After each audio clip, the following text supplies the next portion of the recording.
with Brett. So now, over the weekend, you've got new allegations. And obviously, these other allegations, they say that they are standing up basically in support of Christine Ford, that they wouldn't have come forward otherwise, but they don't want her to be made out to look like a liar. And Deborah Ramirez was a freshman at Yale. She says she was at a dorm party, and this happened, quote, Brett was laughing. I can still see his face and his hips coming forward like when you pull up your pants. I'm confident about the pants coming up, and I'm confident about Brett being there. She was initially uncertain it was you, they write in this piece, but after 6 days, she's confident enough, she says. Should the American people view her as credible? I never did any such thing. Never did any such thing. The other people alleged to be there don't recall any such thing. If such a thing had happened, it would have been the talk of campus. The women I knew in college and the men I knew in college says it's inconceivable that I could have done such a thing.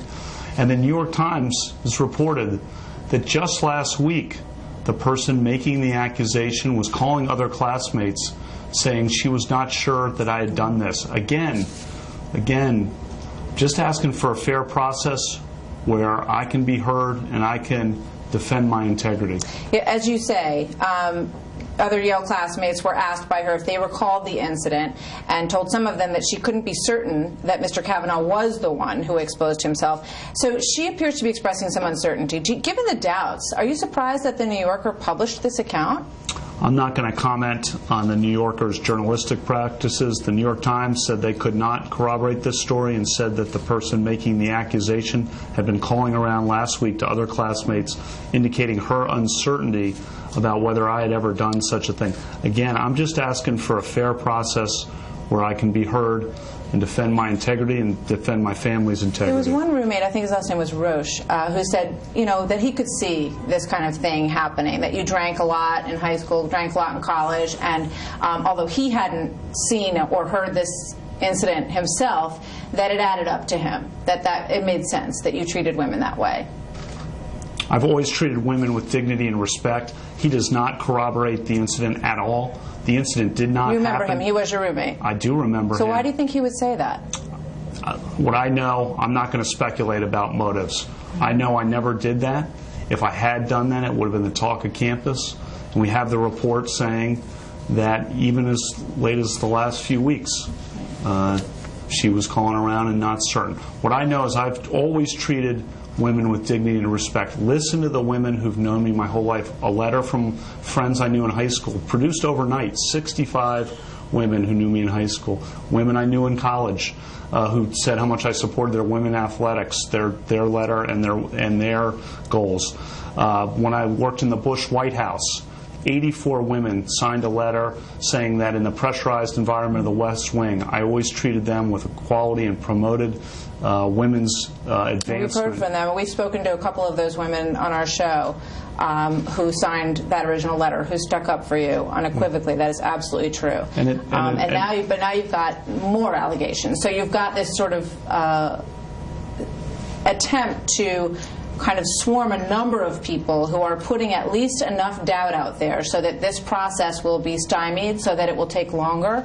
and so that they will get the investigation that they're looking for. Michael Avenatti says that he has significant evidence, and another accuser who claims that you and Mark Judge at multiple house parties in the Washington, D.C. area during the 1980s would participate in the targeting of women with alcohol and drugs to allow a train of men to subsequently gang rape them. There are multiple witnesses that will corroborate these facts, and each of them must be called to testify publicly. Did you ever participate in, or were you ever aware of any gang rape that happened at a party that you attended? That's totally false and outrageous. Never done any such thing, known about any such thing. When I was in high school, and I went to an all-boys Catholic high school, a Jesuit high school, where I was focused on academics and athletics, going to church every Sunday at Little Flower, working on my service projects, and friendship with my fellow classmates, and friendship with girls from the local all-girls Catholic schools. And yes, there were parties, and the drinking age was 18, and yes, the seniors were legal and had beer there. And yes, people might have had too many beers on occasion, and people generally in high school, I think all of us have probably done things we look back on in high school and regret or cringe a bit, but that's not what we're talking about. We're talking about an allegation of sexual assault. I've never sexually assaulted anyone. I did not have sexual intercourse or anything close to sexual intercourse in high school or for many years thereafter.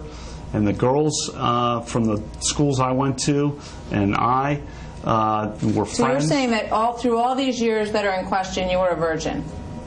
That's correct.